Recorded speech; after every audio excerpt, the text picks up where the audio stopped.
For 5 long years, a tiny seed lay buried deep beneath the forest floor.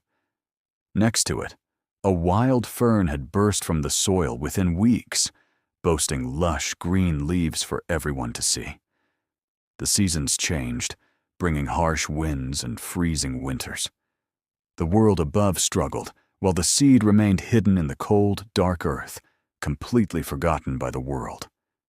When spring returned, the fern mocked the empty dirt, calling the seed a stagnant failure. The seed felt entirely invisible, starting to wonder if it was simply broken. But the seed wasn't sleeping. It was working.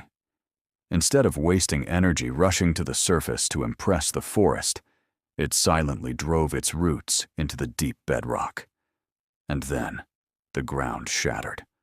A giant stalk of bamboo broke through the earth and rocketed 80 feet into the sky in just 6 weeks, strong enough to survive any storm.